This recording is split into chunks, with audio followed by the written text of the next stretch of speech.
నైరుతి బంగాళాఖాతంలో ఏర్పడిన అల్పపీడనం తీవ్రంగా కూడా ఇటు బలపడుతూ వస్తోంది. ఇది శ్రీలంక మీదుగా భారతదేశానికి తాకే అవకాశాలు ఉన్నట్టుగా ఇప్పటికే ఐఎండీ హెచ్చరికలు జారీ చేసింది. అయితే దీనికి అర్నబ్ అనే పేరును సూచించింది.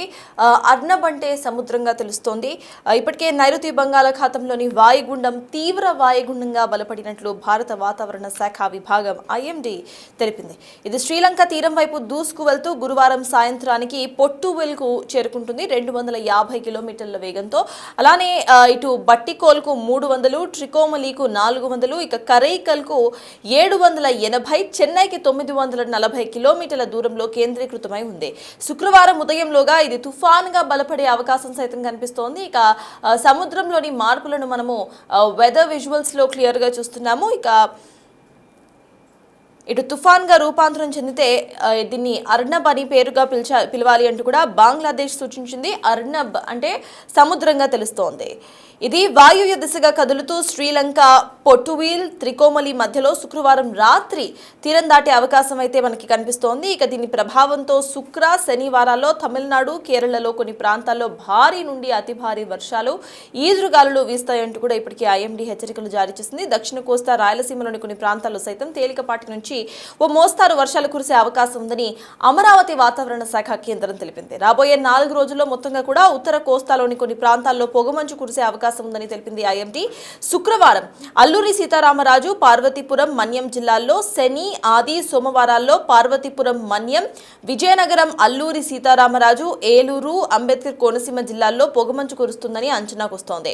రాష్ట్రంలోని చలి తీవ్రత పెరుగుతూ వస్తున్న సంగతి మనందరికీ తెలిసిందే. ఇక రాష్ట్రంలో ఇటు గురువారం విశాఖపట్నం, కడప, అనంతపురం ప్రాంతాల్లో గరిష్ట ఉష్ణోగ్రతలు 2 నుండి 3 డిగ్రీల వరకు తగ్గిన పరిస్థితిని మనం చూస్తున్నాము. అయితే ఇప్పటికే తీవ్ర వాయుగుండంగా బలపడే అవకాశం కనిపిస్తోంది. అనంతరం కూడా శ్రీలంక దగ్గర తీరం దాటి ఇటు చెన్నై, కేరళలో భారీ నుండి అతి భారీ వర్షాలు కురిసే అవకాశం ఉన్నట్టుగా ఇటు ఐఎండీ హెచ్చరికలను జారీ చేసింది. అలానే కోస్తా ఆంధ్ర, రాయలసీమ ప్రాంతాల్లో మోస్తారు వర్షాలు సైతం కురిసే అవకాశం ఉందని తెలిపింది. విశాఖ లాంటి పలు జిల్లాల్లో ఇటు పొగమంచు సైతం కనిపించే అవకాశం ఉన్నట్టుగా ఇప్పటికే ఐఎండీ తెలిపింది. ఇక ఇప్పటికే చలి తీవ్రత ఈ ప్రదేశాల్లో పెరుగుతూ వస్తోంది. ఇక ఇవాళకి చూసుకుంటే 2 నుండి 3 డిగ్రీల ఉష్ణోగ్రత తగ్గినట్టుగా తెలుస్తోంది.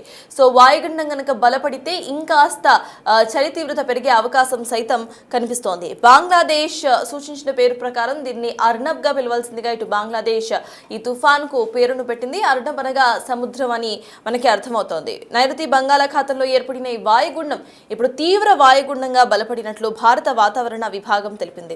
శ్రీలంక తీరం వైపు నుండి ఇది భారత్ వైపుగా వస్తోంది. చెన్నై దగ్గర తీరం దాటే అవకాశం కనిపిస్తుంది. చెన్నైకి 780 కిలోమీటర్ల దూరంలో ఈ వాయుగుండం కేంద్రీకృతమై ఉంది.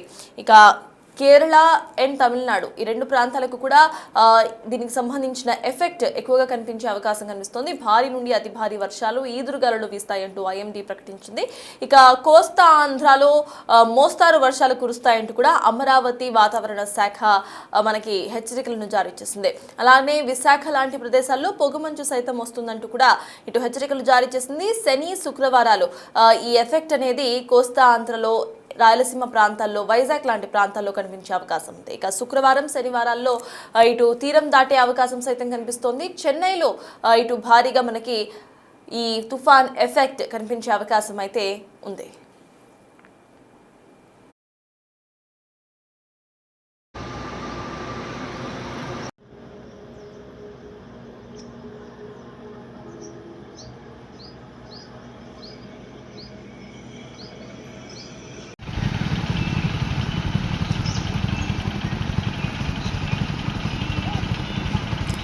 నైరుతి బంగాళాఖాతంలో వాయుగుండం ఇప్పుడు తీవ్ర వాయుగుండంగా బలపడినట్లు భారత వాతావరణ శాఖ విభాగం ఐఎండీ తెలిపింది.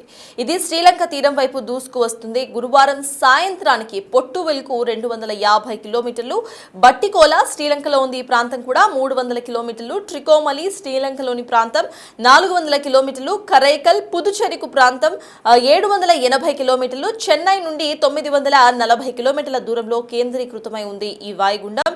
శుక్రవారం ఉదయంలోగా తుఫాన్గా బలపడబోతున్నట్టుగా ఐఎండీ ఒక అంచనా వేస్తోంది. తుఫాన్గా రూపాంతరం చెందితే దీన్ని అర్నబ్ గా పిలవాల్సిందిగా బంగ్లాదేశ్ పేరును సూచించింది. అర్నబ్ అనగా సముద్రం. అయితే ఈ పేరును బంగ్లాదేశ్ సూచించింది. ఇది వాయువ్య దిశగా కదులుతూ శ్రీలంకలో పొట్టువీల్ త్రికోమలి మధ్యలో శుక్రవారం రాత్రి తీరం దాటే అవకాశం అయితే కనిపిస్తోంది. దీని ప్రభావంతో శుక్ర శనివారాల్లో తమిళనాడు, కేరళలోని కొన్ని ప్రాంతాల్లో భారీ నుంచి అతి భారీ వర్షాలు కురుస్తాయని అంచనా వేస్తోంది ఐఎండీ.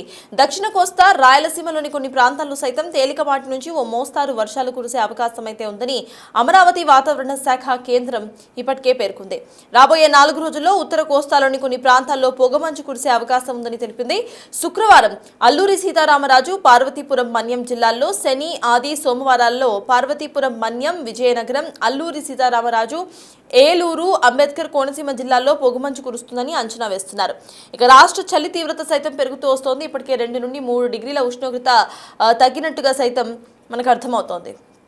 అయితే దీంతో ఏపీకి భారీ వర్ష సూచనలు సైతం జారీ చేశారు. 3 రోజుల పాటు మోస్తారు నుండి భారీ వర్షాలు కురిసే అవకాశం ఉన్నట్టుగా తెలుస్తోంది.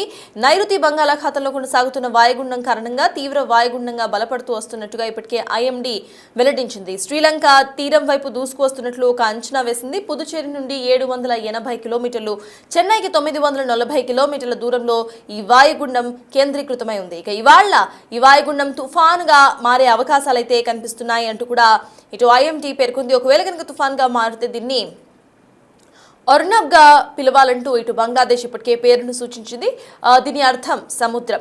వాయువ్య దిశగా కదులుతూ తీవ్ర ప్రభావం కనిపిస్తోంది. ఆదివారం వరకు తుఫాన్ ఎఫెక్ట్ తమిళనాడు, కేరళపై పడే అవకాశం కనిపిస్తోంది. వీటితో పాటు ఆంధ్రలోని దక్షిణ కోస్తా, రాయలసీమ జిల్లాల్లో సైతం తుఫాన్ ఎఫెక్ట్ అయితే కనిపిస్తోంది. తేలికపాటి నుంచి భారీ వర్షాలు, వాయుగుండ ప్రభావంతో ఈ చలి తీవ్రత సైతం పెరుగుతుంది. ఇప్పటికే 2 నుండి 3 డిగ్రీల ఉష్ణోగ్రత చలి తీవ్రత 3 డిగ్రీల ఉష్ణోగ్రత తగ్గినట్టు, చలి తీవ్రత పెరిగినట్టుగా కూడా మనకు అర్థమవుతోంది. ఇక కొన్ని ప్రాంతాల్లో పొగమంచు సైతం కురిసే అవకాశం ఉందని ఐఎండీ హెచ్చరికలు జారీ చేసింది.